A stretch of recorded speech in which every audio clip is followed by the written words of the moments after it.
بسم اللہ الرحمن الرحیم نحمدہ و صلی اللہ علیہ رسول الکریم ما بعد آج ہم سورہ انعام میں کہتے ہیں چوپایوں کو، مویشیوں کو، اور عرب کے مشرکین مویشیوں کے بارے میں بہت سے غلط عقیدے رکھتے تھے۔ ان مویشیوں کو مختلف بتوں کے نام کے اوپر وقف کر دیتے تھے۔ یہ کہتے تھے کہ یہ فلاں بت کے لیے ہے مویشی، اور اس کو ہم کچھ پھر اس کو ہاتھ نہیں لگاتے تھے، نہ اس کو استعمال کرتے تھے، نہ سواری کرتے تھے، نہ کھاتے تھے، اور اس طرح کی الٹی سیدھی چیزیں اور ان پہ رائج تھی۔ تو اس میں ان سب چیزوں کا ایک آگے آخر کے حصے میں جا کے ان سب چیزوں کی نفی کی گئی ہے اور ان کو منع کیا گیا ہے اور رد کیا گیا ان کا، اسی لیے اس کا نام سورہ انعام رکھ دیا گیا۔ یہ صورت مکی ہے، اور مکی صورتوں میں خاص بات یہ ہوتی ہے کہ مکی صورتیں عقائد کے اوپر ہوتی ہیں، توحید، آخرت، رسالت، یہ تین بڑے عقائد کے اوپر اس میں باتیں ہوتی ہیں۔ مسائل اس میں بہت کم ذکر ہوتے ہیں، اگر ہوتے ہیں عام طور سے نہیں ہوتے۔ مکے میں زیادہ احکام نازل نہیں ہوئے تھے، زیادہ تر ایمان کی دعوت تھی اور عقیدے ٹھیک کرنے کی دعوت تھی۔ مدنی صورتیں جو ہوتی ہیں، مدینے کی دور کی، اس کے اندر احکام زیادہ تھے، کیونکہ ریاست بن گئی تھی، مسلمان سیٹل ہو گئے تھے، تو ان کو ضرورت ہوتی تھی۔ کچھ آیتیں اس کے اندر شاید مدنی ہیں، لیکن زیادہ تر اور آیتیں اس کے اندر مکی ہیں۔ اور بعض روایت سے بھی معلوم ہوتا ہے کہ چند آیتوں کو چھوڑ کر تو یہ پوری پوری صورت ایک ہی مرتبہ نازل ہوئی تھی۔ بہت کم ایسا ہوتا ہے، عام طور سے الگ الگ مختلف اس میں نازل ہوتے ہیں۔ شروع یہ اس طرح ہوا کہ اللہ سبحانہ تعالیٰ فرما رہے ہیں کہ پچھلی امتوں سے سبق لو کہ ان کے ساتھ کیا کیا ہوا، اور اللہ یہ فرما رہے ہیں یہاں پہ کہ ہم نے بڑی بڑی قومیں پیدا کی، بڑی بڑی طاقتور قومیں پیدا کی، ایسی ایسی قومیں پیدا کی جس نے سائنٹیفکلی بہت آگے تھیں، ترقی یافتہ تھیں، لیکن یہ کہ وہ ہلاک کر دی گئیں۔ فَأَهْلَكْنَاهُمْ بِذُنُوبِهِمْ، ان کو ان کے گناہوں کی وجہ سے ہلاک کر دیا۔ اتنی ترقی یافتہ قوم ہے کہ آج اگر ہم ان کا نام لیں اور ان کے شعبوں کو ذکر کریں جس میں ترقی کی ہوئی تھی انہوں نے، اور انہوں نے کیا کیا کیا ہوتا، تو ہمارے پاس اس کے مقابلے کی کوئی چیز نہیں ہے۔ ہم اس کے باوجود کتنا اکاڑا ہوتے ہیں، ہماری سائنس، ہماری ٹیکنالوجی، ہمارا سائنس، ہماری ٹیکنالوجی، ہماری ریسرچ۔ آپ قوم مصر کو لے لیں، اہرام بنائے انہوں نے، کنسٹرکشن میں اتنے آگے قوم، ہمیں کوئی ثبوت نہیں ملتا کسی قسم کا کہ ان کے پاس کیا ٹیکنالوجی تھی۔ اور یہ کہ ان کی لینگویج بھی بہت پریمیٹیو قسم کی، بہت سادی سی تھی جو ان کی شکلوں میں ملتی ہے۔ کوئی اور مزید کلو ہی نہیں ملتا، کوئی کسی قسم کی کوئی نشانی نہیں ملتی کہ کیسے بنا دی انہوں نے اتنی بڑی بڑی اتنی عمارتیں، کہ ہمارا جانا ہوا وہاں پہ، اور ایک کانفرنس کے سلسلے میں تو ہم جانے کا موقع ملا، دیکھنے کا موقع ملا، اندر بھی جانے کا موقع ملا۔ اتنے اونچے، اتنے بھاری چٹان، اتنی بڑی بڑی ایک چٹان کہ جس کو اٹھانے کے لیے پتہ نہیں بڑی بڑی مشینیں چاہیے ہوں، اللہ جانے کیسے لے کر آئے۔ پہاڑ ان پتھروں کو گھسا، اور گھسنے کے لیے کتنی بڑی مشینیں چاہیے ہوں گی، کچھ ثبوت نہیں ملتا ہمیں کہ ان کے پاس کیا تھا کیا نہیں تھا۔ اور دو ہمارے یہاں تو دو چھوٹی چھوٹی اینٹوں کو مکان میں لگانے کے لیے جوڑیں آپ تو موٹی سی سیمنٹ کی تہ لگتی ہے۔ اتنی بڑی بڑی چٹانیں جن کا آپ کیا کہتے ہیں امیجن نہیں کر سکتے، ان کو جوڑنے کے لیے بہت پتلی سی بیچ میں سیمنٹ کی تہ لگی ہوتی ہے۔ وہ سیمنٹ کیسی اللہ جانے تھی اور کیسی بنائی تھی۔ اور پھر پورے پیرامڈس جو تھے احرام، وہ لائم سٹون یعنی چونے کی لیپی کی ہوئی تھی، اب وقت کے ساتھ اتر گئے چونا اس میں سے، صرف اوپر کی نوک کے اوپر تھوڑا سا بچا ہے، اور اٹھا کے کیسے ایک کے اوپر ایک رکھے۔ آج تک باہر کی یونیورسٹیوں میں اس کے اوپر ریسرچ ہو رہی ہے کہ کیا کیسے، مختلف اندازے قائم کر رہے ہیں، لیکن کچھ سمجھ میں نہیں آ رہا کیسے بنائے۔ اور زمین کا سوائل انالیسس، اتنی بھاری بلڈنگ جب بنتی ہے تو سوائل انالیسس پہلے ہوتا ہے، وہ کیسے کیا ہوگا، اس کی کیا ٹیکنالوجی ہوگی کہ زمین دھنس نہ جائے، کہ ہزاروں سال گزر گئے اور اس کے باوجود ابھی تک دھنس نہیں رہی ہے۔ تو یہ عجیب و غریب ہے کہ ہم عاجز ہو گئے ہم اس کے اوپر۔ اسی طرح سے اور بہت ساری قوموں کی نشاندہی کی ہوئی ہے۔ قوم سمود جن کے آثار ملتے ہیں سعودی عرب کے اندر، پہاڑوں میں انہوں نے کاٹ کاٹ کے اور سوراخ کر کر کے، اور انہوں نے پورے کمرے اور بنائے، کیسے وینٹیلیشن ہوئی، یعنی کہ اس میں انہوں نے اینٹوں سے نہیں بنایا بلکہ پہاڑ موجود تھا، اس کے اندر انہوں نے سرنگیں بنا بنا کے، ڈرل کر کر کے، کھود کے پورے اندر گھر بنا دیے اور ایلیویشن بنا دیا اس کا۔ ہمارے پاس تو ایسی کوئی مشینیں نہیں ہیں کہ اتنے سخت چٹانوں میں کچھ کر سکیں، ہم اتنے اس پہ اتنا کاڑا ہوتے ہیں، جبکہ ہم ان کی برابری نہیں کر سکتے ہوتے۔ کیا وینٹیلیشن کا سسٹم ہوگا، کیا سیویج کا سسٹم ہوگا، ہمیں کچھ نہیں پتا، کیسے رہائش ہو رہی ہوگی، اللہ بہتر جانتا ہے۔ قوم سبا کا آتا ہے ایگریکلچر میں اتنا آگے، اور ڈیمز بنانے میں اتنا آگے کہ ان کے درخت، ان کے باغ پھلوں سے اور اس سے لدے ہوتے تھے، اور یہ کہا جاتا ہے کہ آدمی ٹوکری لے کے ایک بس گزرتا چلا جائے اور تھوڑی دور جانے تک جو ہے وہ ٹوکری خود ہی بھر چکی ہوگی پھلوں سے، ہر وقت گرتے رہتے تھے، لدے ہوئے ہوتے تھے، ہوا سے گرتے رہتے تھے، اور اریگیشن سسٹم اور پتہ نہیں کیا کیا، اور اس طرح کی بے شمار قومیں اللہ نے کچھ کا ذکر کیا ہے، اور باقی اللہ نے یہاں پہ بریفلی بتا دیا کہ ہم نے ان کو زمین میں من قبل مکناہم فی الارض ما لم نمکن لکم، ایسا اقتدار دیا، ایسی ان کو طاقت دی، قوت دی، ایسی ان کو چیزیں دی جو تم کو نہیں دیا ہم نے۔ پھر ہم نے ان پر زوردار بارشیں برسائیں، وارسلنا السماء علیہم مدرارا جعلنا الانہار تجری من تحتہم، دنیا جہان کی اللہ نے ان کو چیزیں دیں، لیکن کیا تھا کہ گناہوں میں آگے بڑھ گئے تھے، اللہ کی بان کے نہیں چلتے تھے۔ اللہ نے کہا ہم نے ان کو ہلاک کر دیا، اور وجہ بتائی ذنوبہم بذنوبہم، ان کے گناہوں کی سبب سے۔ کبھی کسی قوم کو اللہ نے یہ نہیں کہا، کوئی قوم کبھی فقر و فاقے سے ہلاک نہیں ہوئی، کوئی قوم اس لیے ہلاک نہیں ہوئی کہ اس کے پاس ٹیکنالوجی نہیں تھی، کوئی قوم اس لیے ہلاک نہیں ہوئی کہ اس کے پاس کھانے کی چیزیں نہیں تھیں، کوئی قوم اس لیے ہلاک نہیں ہوئی کہ اس کے ایگریکلچر یا امپورٹس ایکسپورٹس پورے نہیں تھے، یا ٹیکنالوجی میں پیچھے رہ گئی تھی، وغیرہ وغیرہ۔ کبھی ایسا اللہ نے نہیں کہا۔ اللہ نے کہا جتنی بھی ہلاک ہوئی ہیں اپنے گناہوں کی وجہ سے ہلاک ہوئی ہیں۔ یہ وہ غیبی قوانین ہیں، جو قرآنی قوانین ہیں، جو اللہ بتا رہا ہے، یہ سننے والی چیزیں، یہ معاشرتی چیزیں، معاش یا اکنامکس اس کے اوپر بیس کرنی چاہیے، اسلامی اکنامکس ان چیزوں پہ ہونی چاہیے کہ اللہ نے جو غیبی اسباب بتائیں ان سے آثار نمودار ہوتے ہیں، ان سے اثرات دنیا میں ظاہر ہوتے ہیں۔ یہ جو ویسٹرن اکنامکس ہے یہ تو کلی طور پہ مادہ اور پیسوں اور ان چیزوں، ریسورسز اور اسباب کے اوپر ہے، ان کو کیا پتہ غیبی چیزیں کیا ہیں، اور ہم آج قرآنی اصول چھوڑ کے سارے کے سارے ان کی چیزیں لے کے بیٹھے ہیں۔ پھر اس میں اللہ پاک ان کفار کا جو ان ضدی قوموں کی اللہ ذکر کرتے ہیں، یہ ایمان نہیں لاتے تھے اور یہ اس طرح کے بہانے کہتے تھے، اور ایک آدمی کہنے لگا کہ میں اس وقت اگر جو ہے آپ اوپر چڑھ جائیں سیڑھی پہ، آسمانوں پہ ہمارے سامنے، اور وہاں سے لکھی ہوئی کتاب کاغذ کے اوپر لائیں، اور اس میں میرا نام لکھا ہوا ہو، اور نام لکھ کے مجھے کہا ہوا ہو کہ یہ میں مانوں، تب میں تو پھر کہتا ہے آخر میں کہ تب بھی نہیں مانوں گا میں۔ تو اس طرح کی باتیں یہ لوگ کرتے تھے، تو اللہ نے کہا کہ وَلَوْ نَزَّلْنَا عَلَيْكَ كِتَابًا فِي قِرْطَاسٍ، کاغذ پہ لکھی ہوئی کتاب بھیج دیں ہم ان کو، جیسے کہ موسیٰ علیہ السلام کے اوپر ٹیبلٹس لکھے لکھائے آئے تھے۔ تو قرآن اگر کاغذ پہ لکھا ہوا آ جائے گا، اور فَلَمَسُوهُ بِأَيْدِيهِمْ، اپنے ہاتھوں سے چھو کے چیک کر لیں اس کو کہ یہ جنتی کاغذ ہے یا یہ آسمانی کاغذ ہے، اور سب اس کے باوجود جو ہے یہ کہیں گے ان هَذَا إِلَّا سِحْرٌ مُبِينٌ، یہ تو جادو ہے۔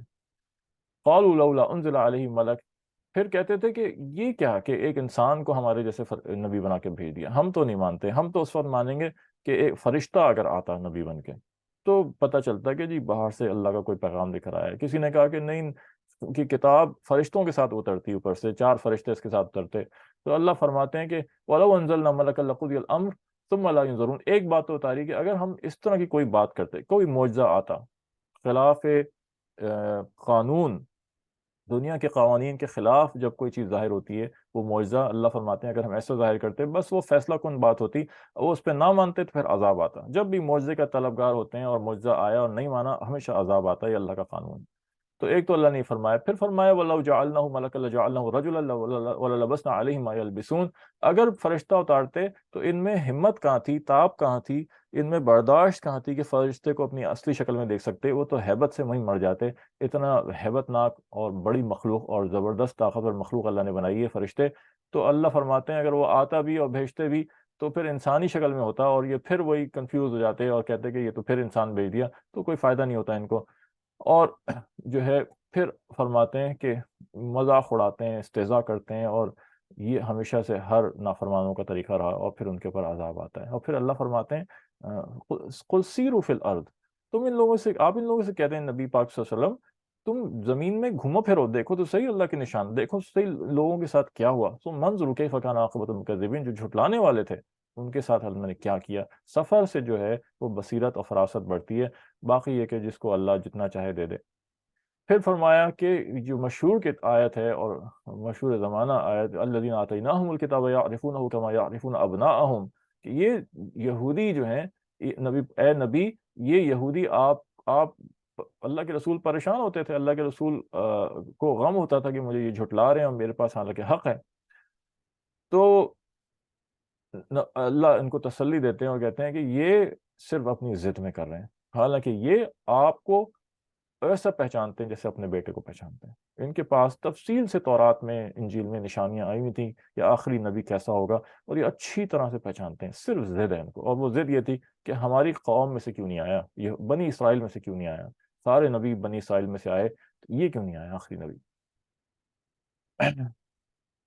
پھر اللہ فرماتے ہیں کفار جو ہیں وہ جب آخرت میں حشر دیکھیں گے، جب مریں گے اور جب ان کے سامنے غیب کی دنیا کھلے گی، فرشتے آئیں گے اور سب کچھ آئے گا، اور قیامت کا منظر قائم ہوگا، تو کیا کہیں گے؟ وہ کہیں گے کہ ہم کیا کہتے ہیں، واپس جانے کو کہیں گے، وَلَوْ رُدُّوا لَعَادُوا لِمَا نُهُوا عَنْهُ۔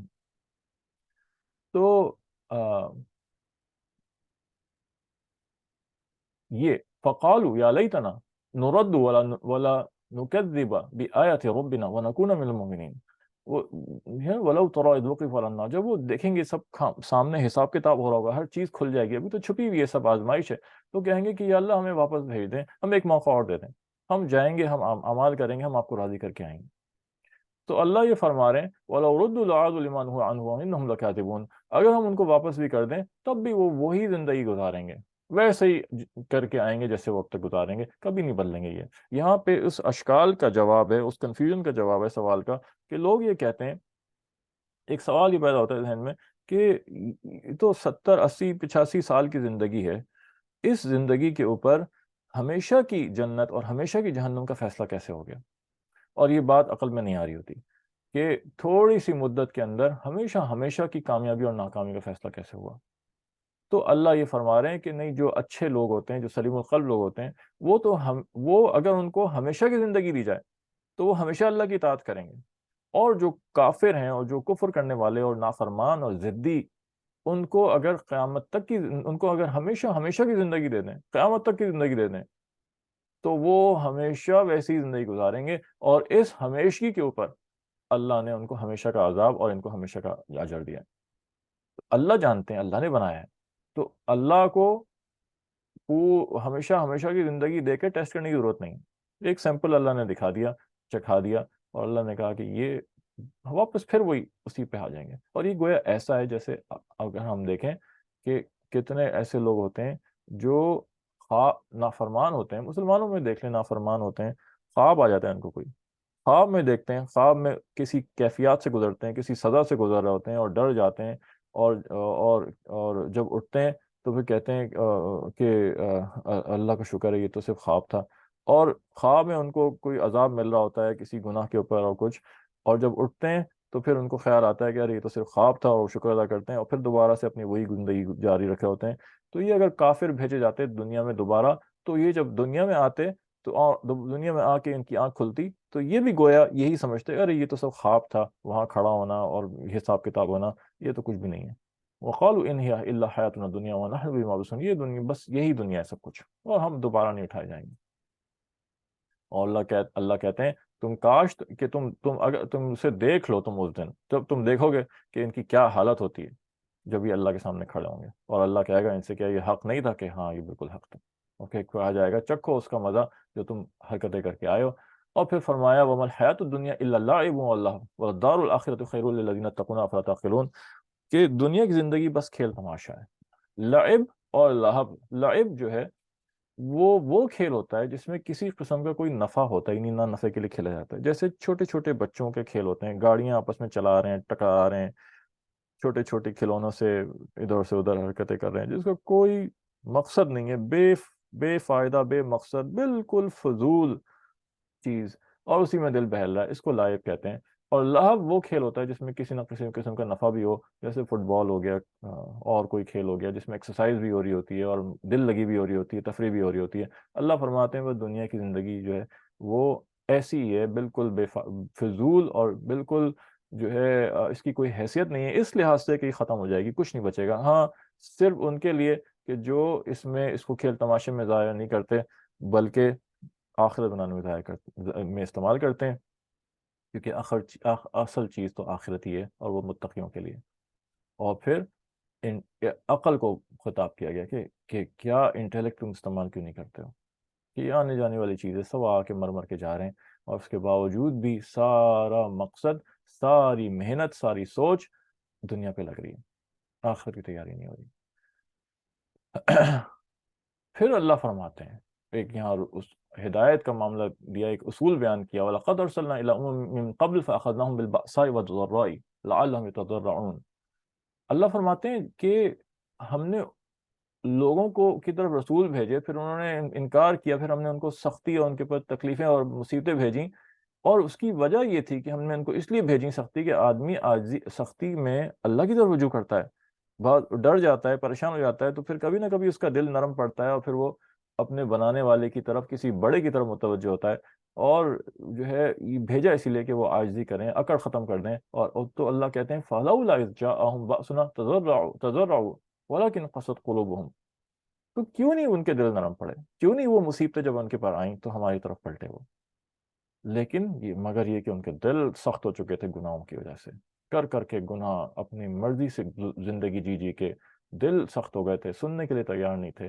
اور جب ایسے لوگ، اب یہ اسی طرح سے جب ہم پہ پریشانیاں آتی ہیں، مسلمانوں پہ، یہ تو کافروں اور مشرکوں کی بات کر رہے ہیں، لیکن یہ ہدایت تو ہمارے لیے، تو ہمارے اوپر بھی یہی معاملہ ہوتا ہے۔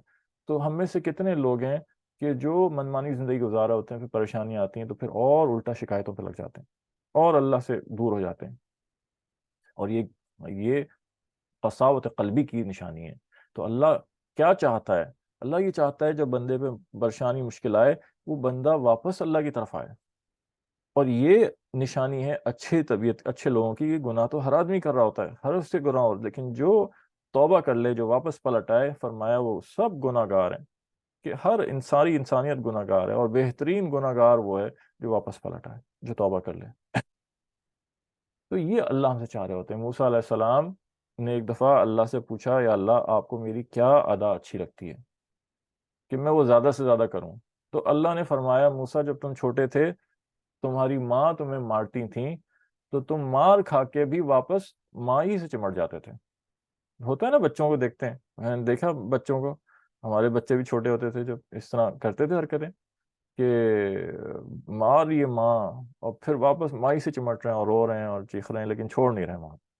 تو اللہ یہی چاہتا ہے کہ اللہ، اور جب ہمارے پاس تکلیفیں آئیں تو ذہن ادھر ہی جانا چاہیے، میرا اللہ مجھے اپنی طرف بلانا چاہتا ہے۔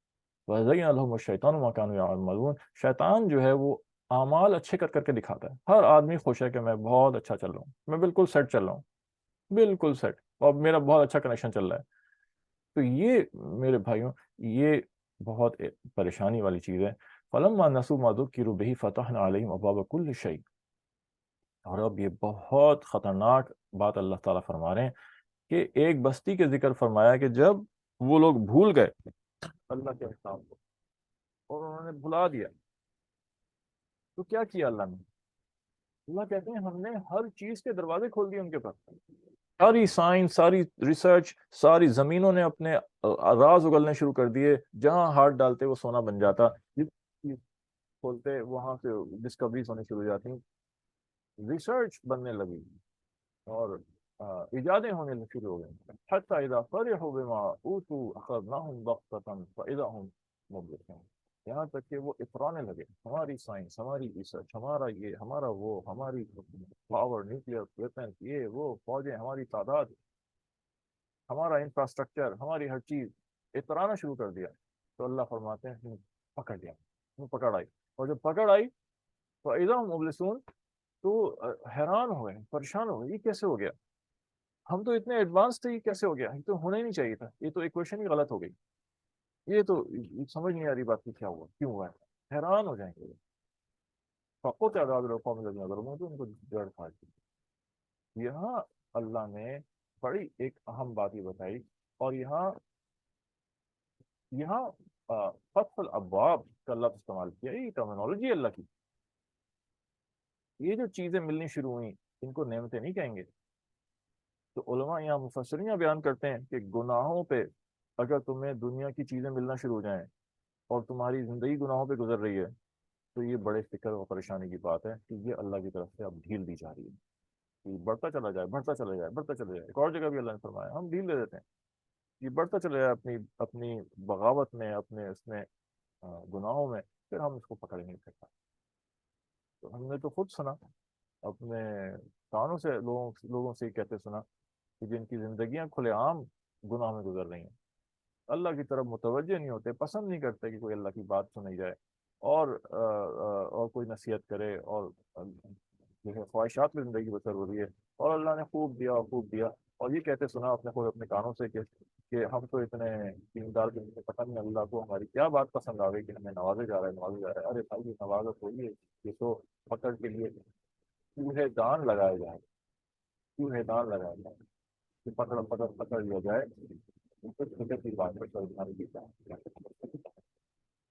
تو اس کو اللہ نے فتح الابواب کا ہے، دروازے کھولنا، ہر چیز کے دروازے کھول دینا، یہ فکر کی بات ہے۔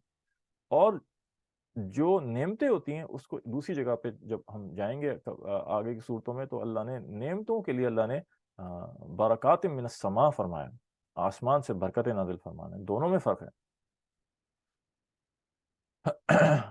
والذین کذبوا بآیاتہم، اچھا پھر یہاں فرمایا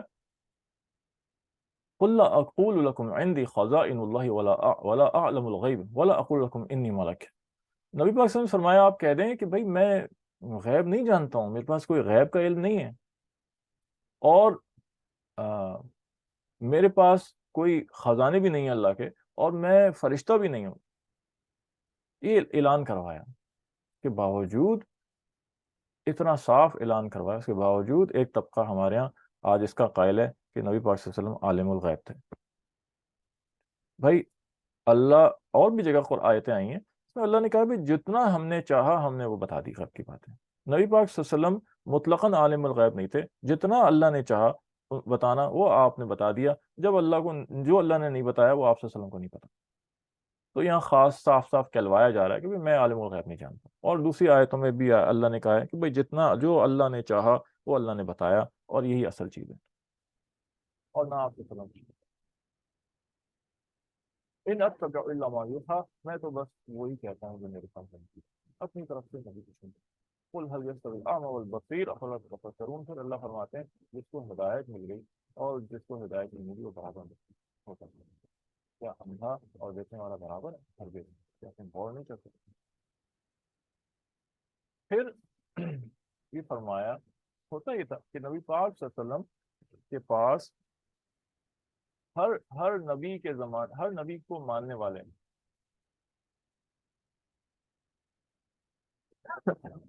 ہر نبی کے زمانے میں ماننے والے غریب ہوتے تھے، اور جو ہے فقراء ہوتے تھے۔ تو اللہ قریش کے لوگ جو تھے وہ آپ صلی اللہ علیہ وسلم کے پاس آئے، اور آ کے انہوں نے یہ کہا کہ ہمیں اچھا نہیں لگتا کہ یہ غریب فقراء آپ کے پاس بیٹھے رہتے ہیں، جو بھی آتی ہوتی ہے ان کے پاس، کوئی کپڑے بھی ان کے اچھے نہیں ہوتے، اور وہ عمرا ہوتے تھے، لیڈرز ہوتے تھے، آپ جب ہم آیا کریں تو آپ ان کو ہٹا گئے، اور ہمیں پھر ہم یہ ہمارے لیے کوئی اسپیشل گیدرنگ آپ رکھیں، پھر ہم اس میں سے سنیں گے بات آپ کی، ہوگا تو قریب تھا کہ آپ صلی اللہ علیہ وسلم راضی ہو جاتے، آپ صلی اللہ علیہ وسلم حریص تھے اس بات کی کہ زیادہ سے زیادہ لوگ اسلام قبول کریں کسی طرح سے۔ تو کہ یہ تو ہے ہی، مسلمان تو ہوئے گا ہی، اب یہ جو نہیں ہوئے ان کے اوپر محنت کی جائے، اور یہ لیڈرز ہیں قبائل کے، اگر یہ ہو گئے تو پورا پورا قبیلہ مسلمان ہو جائے گا۔ تو آپ کا دل اس طرف مائل ہونے لگا کہ ہاں ان کے لیے کوئی اسپیشل گیدرنگ رکھ لی جائے جس میں ان باقی صحابہ کو اجازت نہ دی جائے، ان کو یہ پسند نہیں کر رہے۔ تو اللہ سبحانہ تعالیٰ نے فوراً وہی بھیجی وَلَا تَطْرُدِ الَّذِينَ يَدْعُونَ رَبَّهُمْ بِالْغَدَاةِ وَالْعَشِيِّ يُرِيدُونَ وَجْهَهُ مَا عَلَيْكَ مِنْ حِسَابِهِمْ مِنْ شَيْءٍ وَمَا مِنْ حِسَابِكَ عَلَيْهِمْ مِنْ شَيْءٍ۔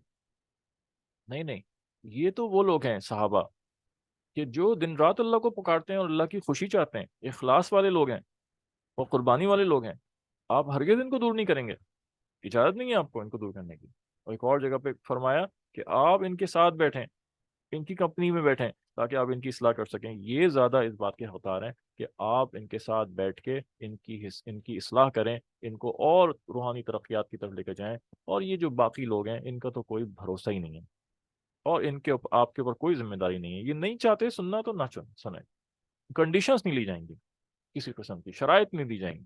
اور یہ جو ہے اچھے دل والوں اچھی طبیعت والوں کا طریقہ نہیں ہے کہ وہ شرائط لگائیں. یہیں سے تبلیغ کا بھی ایک اصول نکلتا ہے.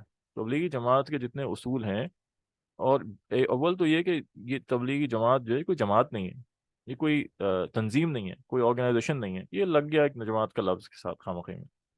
لیکن یہ جماعت ایسی ہے جیسے نمازیوں کی جماعت. یہ کوئی آرگنائزیشن نہیں ہے، کوئی اس کی ممبرشپ نہیں ہے، کچھ نہیں ہے. جیسے ہر ایک پہ نماز فرض ہے، ویسے ہر ایک پہ دعوت تبلیغ بھی فرض ہے، اپنے لیے بھی اور دوسروں کے لیے بھی. تو تبلیغ کے جتنے اصول ہیں قرآن و سنت سے نکلے ہوئے ہیں. تو یہاں سے وہ ایک ایک مشہور جملہ ہے جو تبلیغ میں بولا جاتا ہے، پیٹ کا بچہ اور گود کا بچہ. تو ہم جو جماعت لے کے جاتے ہیں تو اس میں ہمارے سب کچھ ساتھی ہوتے ہیں، اس میں بہت سے نئے بھی ہوتے ہیں ساتھی جن پہ محنت کرنی ہوتی ہے. وہ نکلے تو ہمیں یہ بتایا جاتا ہے کہ جی گود کا بچہ زیادہ اہم ہے پیٹ کے بچے سے. کیا مطلب ہے کہ جب تم جماعت لے کر جا رہے ہو، تمہارے ساتھ بہت سارے نئے لوگ جن کو تم نے جوڑا، جن پہ جو وقت نکال کے فارغ کر کے نکل رہے ہیں اللہ کے راستے میں تاکہ دین سیکھیں اور اپنے ایمان و یقین کو بنائیں. یہ تمہارا گود کا بچہ ہے. یہ تو وہ لوگ ہیں جو آ گئے، جنہوں نے قبول کر لیا، جنہوں نے وقت نکال لیا. اب یہ زیادہ اہم ہے تمہارے لیے بنسبت ان کے کہ تم ان کو چھوڑ دو اور پھر دوسرے لوگوں کو لانے میں لگ جاؤ. ہاں دوسرے لوگوں کو بھی لانا ہے، لیکن اصل محنت ان لوگوں پہ کرنی ہے. ان کو وقت دینا ہے، ان کے ساتھ بیٹھنا ہے، مذاکرے کرنا ہے، ان کو استعمال کرنا ہے، ان کے ساتھ جو ہے وہ ان کو دعوت دینی ہے، بیٹھ کے ان کو سکھانا ہے. کہ باقی جو لوگ ہیں، جو علاقے کے لوگ ہیں، وہ تو پیٹ کے بچے ہوئے. جیسے گود کا بچہ تو سامنے ہے اور پیدا ہو چکا ہے اور صحت مند ہے اور نظر آ رہا ہے. اور پیٹ کے بچے کی کوئی گارنٹی نہیں ہے کہ پیدا ہوتا بھی نہیں ہوتا، یا حمل گر جاتا ہے، یا پیدا ہوتا ہے تو صحیح ہوتا ہے یا معذور ہوتا ہے. کچھ نہیں پتا اس کا کس ہم سے پیدا ہوگا. تو اسی طرح فرمایا کہ جو لوگ جن لوگوں نے، اسی طرح سے یہاں پہ بھی وہی بات فرمائی اللہ نے کہ جن لوگوں نے آپ کی بات مان لی، یہ تو یہ زیادہ مستحق ہیں، یہ تو پکے ہو گئے. اب ان پہ اور محنت کر کے ان کو پکا کرنا یہ ضروری ہے. اور جو نہیں آئے ان کا تو کوئی گارنٹی نہیں ہے، آپ ان لوگوں کو چھوڑیں گے نہیں صحیح نہیں ان کی وجہ سے. پھر یہ دوبارہ سے یہ بات آئی وَذَرِ الَّذِينَ اتَّخَذُوا دِينَهُمْ لَعِبًا وَلَهْوًا وَغَرَّتْهُمُ الْحَيَاةُ الدُّنْيَا وَذَكِّرْ بِهِ أَن تَبْصِرَ نَفْسٌ بِمَا كَسَبَتْ. تو کہتے ہیں اللہ فرما رہے ہیں یہاں پہ کہ جو لوگ مذاق اڑائیں دین کا، ان کے ساتھ نہیں بیٹھنا. ایسی گیدرنگس میں بیٹھنا ہی نہیں ہے جہاں پہ جو ہے وہ ہنسی اور ٹھٹے دین کی مذاق اڑایا جا رہا ہے، مولوی مولوی مولوی کہہ کے، ملا ملا کہہ کے، اور یہ اور وہ. اور ماڈرن لوگ مسلمان، اب تو کفار کو کیا کہیں ہم، کفار سے تو بڑھ کے مسلمان ہو گئے اب اس چیز میں آگے. ان کو کیوں کرنے دیں ہم ہیں. کفار اگر مذاق اڑاتے ہیں تو جذباتی ہو جاتے ہیں. اور کیوں جذباتی ہوتے ہیں کہ جی ہم مر گئے کیا، ہمارا دین ہے، ہمارا زیادہ حق ہے کہ ہم مذاق اڑائیں، تم کون ہوتے مذاق اڑانے والے. گویا یہ طریقہ ہو گیا ہمارا. تو وہ تو اتنا مذاق اڑاتے بھی نہیں جتنا ہمارے مسلمان ماڈرن ویسٹرنائزڈ، وہ براڈ مائنڈڈ، وہ بیٹھ کے اپنی مجلسوں میں دیندار لوگوں کے حلیوں کا، جو کہ نبی پاک صلی اللہ علیہ وسلم والا حلیہ ہے، ان کا مذاق اڑا رہے ہوتے ہیں. مولوی مولوی کہہ کے، ملا ملا کہہ کے علماء کا مذاق اڑا رہے ہوتے ہیں اور دین کی چیزوں کو کر رہے ہوتے ہیں. فرمایا وہاں بیٹھنا نہیں، چاہے غیر مسلم اڑائے یا چاہے مسلمان اڑائے، ایسی مجلس میں بیٹھنا. صرف اس صورت میں اجازت ہے جب وہاں بیٹھ کے جواب دیا جائے اور اس کا مقابلہ کیا جائے. اگر اس کی ہمت نہیں ہے تو وہاں سے اٹھ جاؤ. پھر حضرت ابراہیم علیہ السلام کا قصہ آیا، اور جب انہوں نے اپنے باپ آزر سے یہ کہا کہ بھائی ابا جان آپ کیوں پتھر کے بت بنا بنا کے ان کے پوچھتے ہیں، اور یہ تو بالکل گمراہی ہے. تو یہ بیان ہوا اس کے بعد. اور پھر حضرت ابراہیم علیہ السلام، اور یہ پھر اور دوسری صورتوں میں بھی تفصیل سے حضرت ابراہیم علیہ السلام اور ایک ابا آزر کا قصہ بیان ہوا ہے، اور ان کے دلائل اور ان کی بات چیت آئی ہے. اس میں اتنا ہی آیا. پھر اس کے بعد حضرت ابراہیم علیہ السلام کے آرگیومنٹس آئے کہ فلما جن علیہ اللیل رأى کوكبا قال هذا ربی، کہ رات میں ستارہ نظر آیا، کہا یہ میرا رب ہے. فلما افل قال لا احب الافلین، جب غروب ہو گیا کہا میں غروب ہونے والوں کو محبت نہیں رکھتا، غائب ہونے والوں کو محبت نہیں رکھتا. فلما رأى القمر بازغا، چاند چمکتا ہوا دیکھا چاند تو بڑا ہے، تو هذا ربی، کہ میرا رب ہوگا. جب غروب ہو گیا تو کہا نہیں، لئن لم يهدني ربي لأكونن من القوم الضالين، اگر میرا رب مجھے ہدایت نہیں کرتا. یہاں یہ غلط فہمی نہیں ہونی چاہیے کہ نعوذ باللہ حضرت ابراہیم علیہ السلام کو پتہ ہی نہیں تھا کہ کون ان کا رب ہے، جس کو دیکھتے تھے اس کو سمجھ لیتے تھے. یہ مقصد نہیں ہے. یہ عقیدہ ہمارا ہے اور اس کو صحیح کرنا چاہیے اس عقیدے کو کہ نبی بچپن سے نبی ہوتا ہے.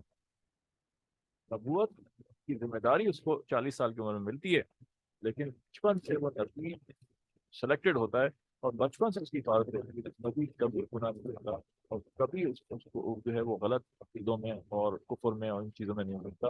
یہ جو حضرت ابراہیم علیہ السلام نے فرمایا دعوت کی حکمت کی، اور یہاں سے اس جگہوں سے دعوت کی حکمت سیکھنی ہوتی ہے کہ دعوت کیسے دیں. کہ انہوں نے اب ان کو قوم کو دعوت دینی تھی کہ یہ چاند سورج ستاروں کی پرستش ہوتی تھی، نمرود بھی خدا بن کے بیٹھا ہوا تھا، جو چیز نظر آتی ہے اس کو پوجنے لگے. تو انہوں نے دیکھا کہ یہ لوگ موجود ہیں یہاں پہ، تو انہوں نے کہا میں تو کس طرح سے دعوت دوں. ایک تو یہ سکتا ہے جا کے کہتے کہ بھائی جا کے بھائی تم یہ سب جب کیوں کر رہے ہیں، تو اس کا ایک نتیجہ ظاہر ہے بالکل ہیڈ آن کولیجن ہو جاتا نا. کہ وہ کہتے تم کون ہوتے اور لڑتے، تو کس طرح ان کو میں بات فائل کر سکتے جو سمجھدار ہیں وہ بات کر سکتے.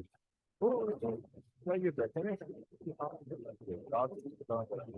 یہ اب وہ چاہ رہے تھے کہ لوگ پھر جب ستارہ غائب ہو گیا تو پھر کہا نہیں میں تو غائب ہونے والوں میں نکل جائے زمین لوگوں کے پاس انٹلیکچوئل آرگومنٹ ہے. پھر چاند نظر آیا تو یہ کہا، پھر سورج نظر آیا تو سب سے بڑا ہے، پھر غروب ہو گیا کہ نہیں میں سورج نہیں سورج غروب ہونے والوں کو نہیں. اور یہ ہم یہاں پہ بھی اپنے اوپر ہر بات رکھ کے کہی کہ اگر میرا رب مجھے ہدایت نہ دیتا تو میں گمراہ ہو جاتا، حالانکہ وہ تو ہدایت پہ تھے ہی شروع سے. تو اچھا آواز کا میں مائک بھی میں نے بالکل قریب کر لیا یار کہ کیوں آواز ہلکی جا رہی ہے.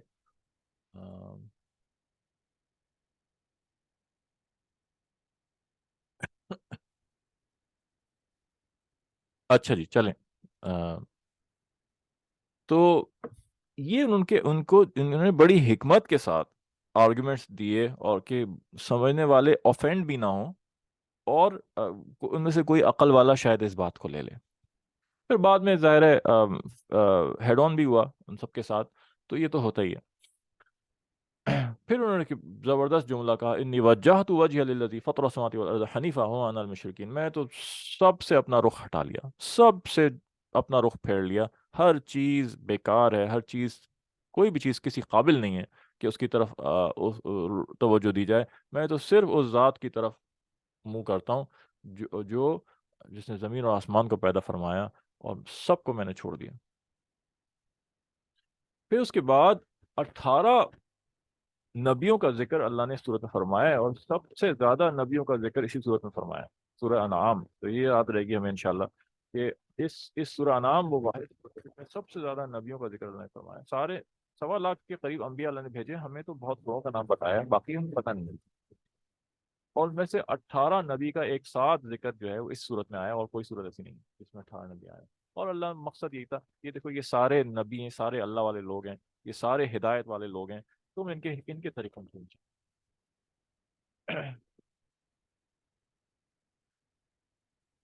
اور پھر یہ فرمایا کہ قرآن وہ کتاب ہے جو پچھلی تمام کتابوں کی کو ویلیڈیٹ کرتی ہے، ٹیسٹیفائی کرتی ہے، انکار نہیں کرتی کہ نہیں نہیں انجیل کوئی نہیں آئی تھی، نہیں نہیں تورات کوئی نہیں آئی تھی. کیونکہ یہ لوگ یہودیوں میں ایسے واقعات ہوئے، یہ ضد میں، انات میں، ٹیڑھ پن میں انکار کر دیتے کہ نہیں کوئی کتاب اللہ نے بھیجی، اللہ نے بھیجا ہی نہیں کسی پر نبی پہ کوئی. تو نبی پاک صلی اللہ علیہ وسلم کا ایک کے سامنے ایک یہودی آ کے تعمیری شروع کر دی کہ آپ کوئی نہیں اللہ نے بھیجا آپ کے پاس. اور جو پچھلی کتابیں ہیں تو وہ غصے میں آ کے وہ حد سے گزر گیا کہ نہیں اللہ نے کوئی کسی بشر پہ کسی انسان میں کچھ بھیجا ہی نہیں ہے. تو کہا تورات بھی نہیں بھیجا، کہ ہاں نہیں تورات بھی نہیں بھیجا، یہاں تک پہنچ گیا. تو اس کے اور دوسرے یہودی بھی اس سے ناراض ہو گئے، لیکن ضد میں یہاں تک پہنچ جاتے تھے. یہ قرآن جو ہے وہ دوسری کتابوں کو دلیل بنائی ہے اور بتا رہی ہے کہ اللہ نے بھیجا. اس طرح سے یہ امت سلامت کے دن ساری امتوں کے لیے دلیل اور گواہ بنے گی کہ ان کی امتیں نبیوں کی ان کو قیامت میں جھٹلا دیں گی. سزائیں دیکھیں گی نا وہاں جھوٹ بولیں گے, جھوٹ بولنے کی بات نہیں آئے گی, نہیں ہمارے پاس تو نہیں آئے کچھ. تو اللہ پوچھے گا نبیوں سے کہ بتاؤ دلیل ہے مجھے بتائے. تو نبی اس قوم کی بہت محمدیت کو پیش کریں گے کہ ہماری کتاب میں یہ بات ہوئی ہے, ہر قوم کے بارے میں ہوئی ہے, اور ساری اور کتابیں لے کر آیا اور ہمیں جواب اللہ سبحانہ تعالیٰ نے اپنی وحدانیت اور اس کے اوپر اور مضبوط کرنا ہے. دیکھو دوسرے کو پھاڑ کے نکالتا ہے, جن کا کوئی موٹے سے نکالتا ہے وغیرہ وغیرہ, اور اللہ نے جتنے بھی کائنات کی چیزیں سب کو نشان بنا بنا کے اور پھر یہاں سے اللہ کو کوئی نہیں دیکھ سکتا, اللہ کو کوئی نہیں دیکھ سکتا. اس دنیا کے اندر ہمارا فکر کوئی نہ دیکھ سکتا, ہاں جنت کے اندر ضرور اللہ تعالیٰ ہمارا چاہیں گے. پھر یہ فرمایا والا تو سب اللہ فیصب اللہ آج وقت تم یہ مشرکین جن بتوں کو پکارتے ہیں نا اپنا خدا بنایا ہوا, تم ان کو برا بھلا, تم ان کو برا بھلا کہو گے تو یہ تمہارے رب کو یعنی اللہ کو برا. تو یہاں سے آ گیا کہ جو ہے اللہ کے فرمائے اپنے ماں باپ کی گالی نہ دو. صاحب نے کہا کون اپنے ماں باپ کو گالی دے گا؟ تو کہا تم دوسرے کے ماں باپ کو گالی دو گے, وہ غصے میں آ کے تمہارے ماں باپ کو گالی دے گا, تم سبب بن رہے ہو اس کا. تو سبب کچھ نہیں ہے. تو یہاں سے ہمیں ملتا ہے کہ بھائی دوسرے مذاہب ہیں, ہندو ہیں, پارسی ہیں, ان کے جو بھی ہیں ہنومان رام اور جو کچھ ہیں, کسی کو برا بھلا نہیں کہنا. آپ ان کو افینڈ کریں گے, وہ پھر غصے میں آ کے آپ کے نبی کو, آپ کے صحابہ کو اور آپ کے اللہ کو کہیں گے, اور پھر ہمیں برا لگے گا, اور پھر لڑائی جھگڑے بنیں گے, تو آپ جائیں گے. یہاں پہ یہ اصول جھوٹے نبیوں پہ نہیں چلتے, کیونکہ جھوٹے نبی جو آتے ہیں وہ تو اسلام کا ہی دعویٰ کرتے ہیں. ان کو تو کذاب کہا جائے گا, جھوٹا کہا جائے گا, ملعون کہا جائے گا, جہنمی کہا جائے گا. یہ تو دین بدلنے کے لیے, اور یہاں سے وہ واپس جواب میں گالیاں اور وہ سب نہیں آ سکتی, کیونکہ یہ تو باقی چیزوں کو مانتے ہیں, دعویٰ یہ کرتے ہیں کہ ہم تو سب چیزوں کو مانتے ہیں. یہ کبھی بھی اللہ کو نہیں کہیں گے, کبھی بھی نبی کو نہیں کہیں گے, یہ تو اضافی نبی بن کے آ رہا ہوگا. تو یہاں وہ رد عمل ظاہر نہیں ہوگا, اور ان کو لانا بھی ضروری ہے کیونکہ اسلام کو تبدیل کرتا ہے. اور پھر یہاں یہ بات آئی کہ اور ان تو اکثر سبیل اللہ, اگر آپ اکثر بات مانیں گے تو اکثر لوگ جو ہیں وہ تو آپ کو بہکا دیں. تو یہاں ایک اصول یہاں ملتا ہے, وہ پھر اکثر لوگ جو ہیں وہ بس اپنے خیالات ہیں ان کے, اپنی تھاٹس ہیں ان کی, اس پہ چل رہے ہوتے ہیں. ان کے پاس کوئی دلیل نہیں ہوتی, کوئی ان کے پاس سالڈ باتیں نہیں ہوتی. عوام الناس کامن پیپل ہیں, تو کامن پیپل ہمیشہ کامن سینس پہ نہیں چل رہا ہوتا, اور ان کی ججمنٹ ہمیشہ ساؤنڈ نہیں ہوتی. اور یہاں سے علماء نے یہ نکالا کہ ڈیموکریسی جو ہے وہ ایک صحیح طریقہ نہیں ہے چننے کا, کہ آپ ہر ایک سے ہر ارے غیر سے کوئی بھی ووٹ ڈالو گے, کون ہے ہر ارے غیر کو کیا پتا بھائی, جو سبزی والا ہے کوئی تعلیم یافتہ ہے کوئی نہیں ہے, کوئی تعلیم یافتہ ہے بھی تو اس کی عقل کہیں اور چل رہی ہے. ہر ایک کو کیسے پتا چلے گا کہ بھائی کون صحیح ہے کون غلط ہے, اور کیسے ہونا چاہیے, اور صحیح اور غلط کا معیار کیا ہے. تو اسلام نے شورا کا نظام دیا ہے. شورا جو ہے وہ ویٹڈ اوپینینس ہے, ہر ایک کا رائے برابر نہیں ہو سکتی. ڈیموکریسی کے اندر, جمہوریت کے اندر اعلیٰ سے اعلیٰ پی ایچ ڈی, اس کی بھی رائے کا وہی وزن ہوگا جو ایک جاہل گوار دیہاتی جس نے ایک لفظ نہیں پڑھا ہوا, جس کو کچھ نہیں پتا ہوا, ان دونوں کا وزن برابر ہے. گدھے اور گھوڑے کو برابر کر دیا, خطے کو برابر کر دیا. شورا نظام کہتا ہے نہیں, ایسا نہیں, کہ وہ آدمی کے حساب سے وزن بدل جائے گا, رائے میں بدل جائے گا.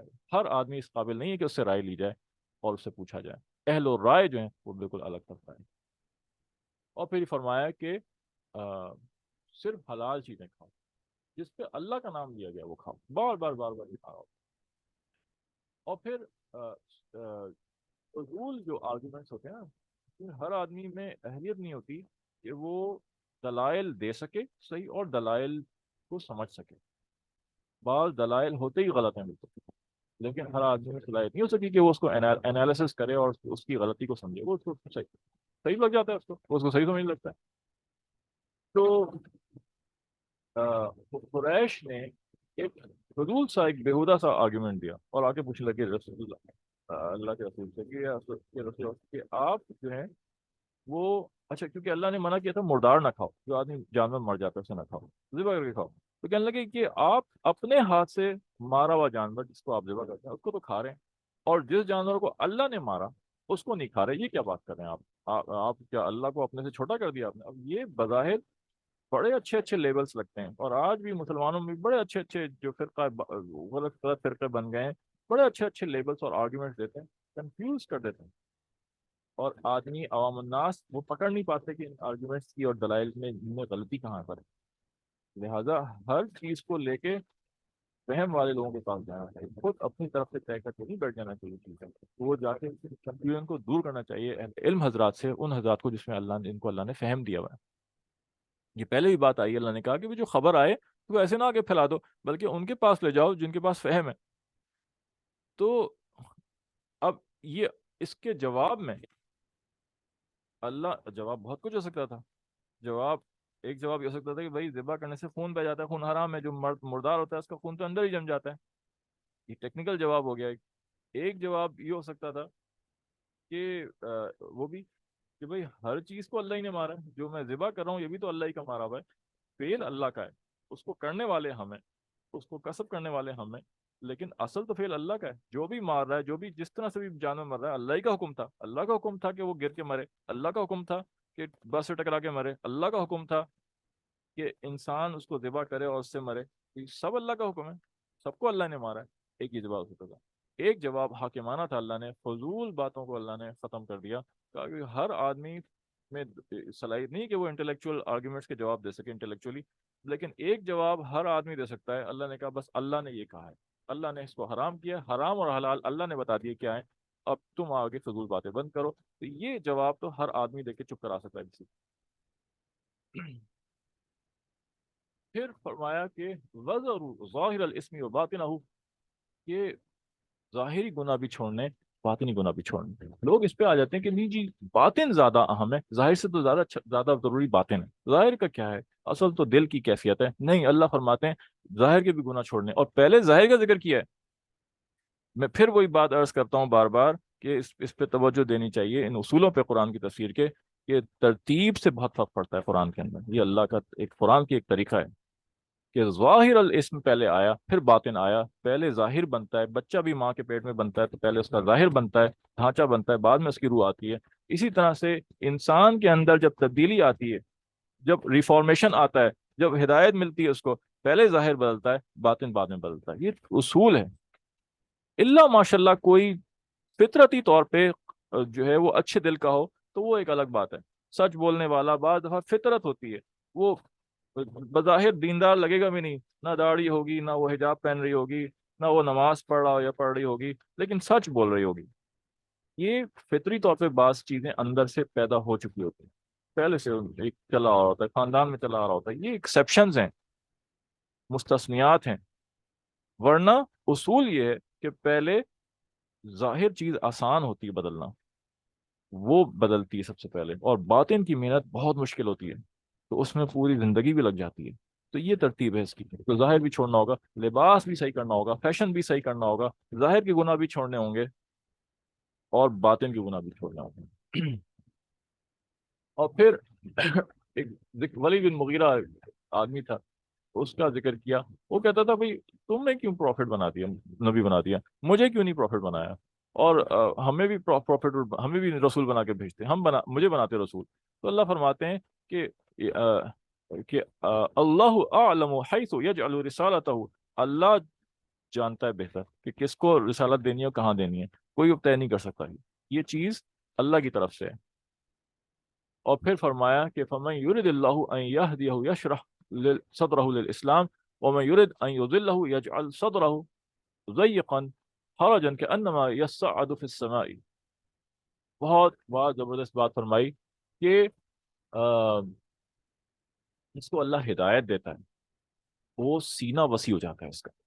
یہ اللہ نے ایک زبردست یہاں پہ بات بتائی. اور جس کو جو گمراہ ہوتا ہے اس کا سینہ تنگ ہوتا ہے. اس کو ہم اوپن ہارٹیڈ اور نیرو ہارٹیڈ بھی کہہ سکتے ہیں، اوپن مائنڈیڈ نیرو مائنڈیڈ بھی کہہ سکتے ہیں. کہ دیندار لوگ زیادہ براڈ مائنڈیڈ ہوتے ہیں، لیکن ان کو پروپیگنڈا کر کے ان کے اوپر ٹھپا لگا دیا گیا نیرو مائنڈیڈ، کہ یہ ملا، یہ مولوی، یہ تو تنگ ذہن لوگ ہیں، وسیع نہیں ہیں۔ بھائی وہ اللہ کی بات مان کے چل رہے ہیں، اللہ اللہ کے حکموں پہ ڈٹ جاتے ہیں کہ یہ اللہ کے حکم کے خلاف نہیں ہم کرنے دیں گے، نہ ہم چلیں گے اس کے اوپر، باقی جو دل چاہے کرو۔ اور جو اپنے آپ کو براڈ مائنڈیڈ کہہ رہے ہوتے ہیں، وہ اللہ کے حکم تو دھڑلے سے توڑ رہے ہوتے ہیں، لیکن وہ مغرب کی تقلید میں پھنسے ہوئے ہوتے ہیں، ان کا ذہن اس سے آگے چلتا نہیں جو مغرب والے ویسٹ والے کر رہے ہوتے ہیں۔ آپ دیکھیں گے سب سے زیادہ تنگ ذہن آپ ان لوگوں کو پائیں گے جو اپنی زندگی اپنی مرضی پہ گزار رہے ہوتے ہیں اور ویسٹرنائز ہوتے ہیں، ان کا ذہن اس سے آگے چل ہی نہیں سکتا جو وہاں دیکھ کے آئیں اور جو ان کو کرتا دیکھتے ہیں۔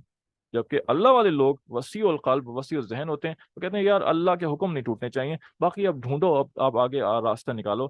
لہٰذا اللہ والے لوگوں نے کیا کہا کہ اللہ نے منع کیا ہے تصویریں بنانے کو، شکلیں بنانے کو منع کیا، حرام ہے یہ مصوری کرنا، جانداروں کی شکلیں بنانا۔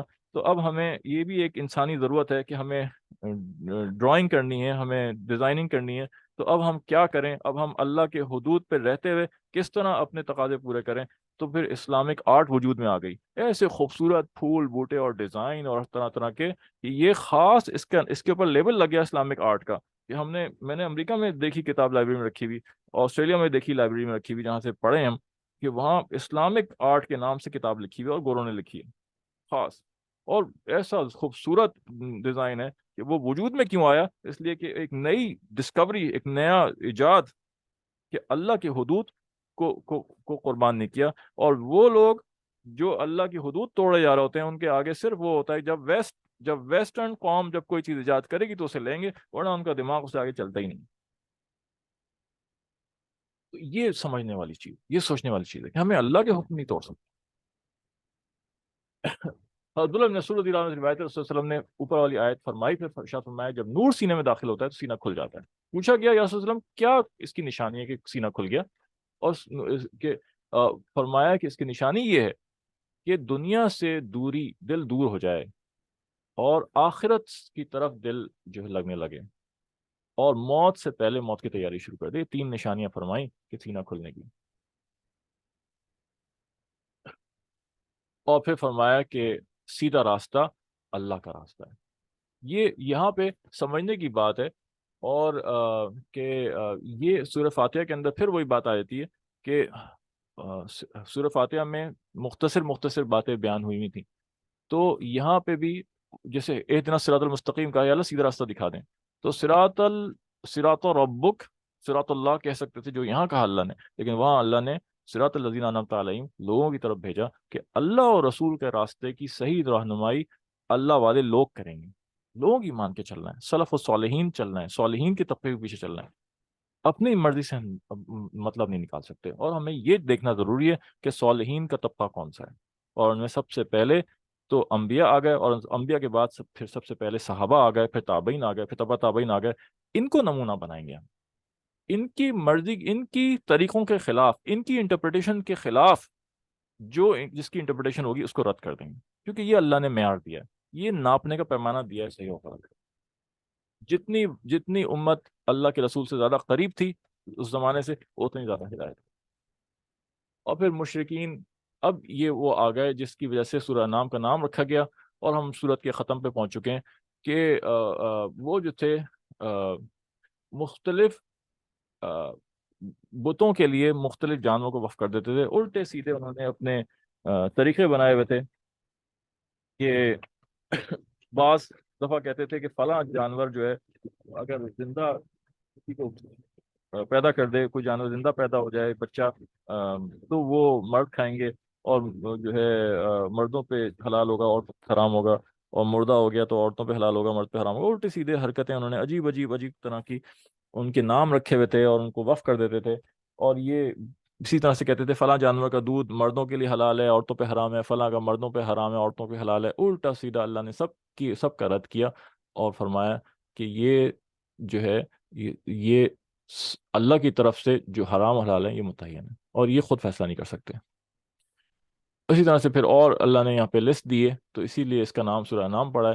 اور پھر 10 مختلف اللہ سبحانہ تعالیٰ نے اس کے اندر وصیتیں فرمائی ہیں، جس میں ایک یہ کہ اللہ کی عبادت کرو، اس کے ساتھ شریک نہ ٹھہراؤ، دوسرا ماں باپ کے ساتھ اچھا سلوک کرو، تیسرا اولاد کو غربت کی وجہ سے قتل نہ کرو، اللہ کی طرف ان کا رزق ہے سب کا، چوتھا ہے خفیہ اور اعلانیہ ہر قسم کی فحش اور بے حیائی کے کاموں سے بچو، پانچواں کسی انسان کو قتل نہ کرو ناحق، چھٹا یتیم کے مال کو ضائع نہ کرو، ساتواں ناپ تول میں گڑبڑے نہ کرو، آٹھواں اپنے قریبی رشتہ داروں اور غیروں کے درمیان انصاف سے کام لو، نواں اللہ کے عہد کو پورا کرو، یعنی اللہ کے حکموں پہ چلو، اور جو عہد کسی انسان سے کیا اس کو بھی پورا کرو اگر وہ شرعن صحیح عہد ہے، اور دسواں یہ کہ سیدھے راستے پہ چلیں اور اس کے علاوہ کسی راستے پہ نہ چلیں، اور یہ اس صورت کا لب لباب و خلاصہ ہے۔ اللہ تعالی ہمیں عمل کی توفیق عطا فرمائے۔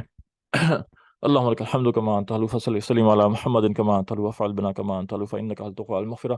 اللهم أرنا الحق حقا وارزقنا اتباعه، وأرنا الباطل باطلا وارزقنا اجتنابه. اللهم اهدنا واهدي بنا وجعلنا سببا لمن اهتدى.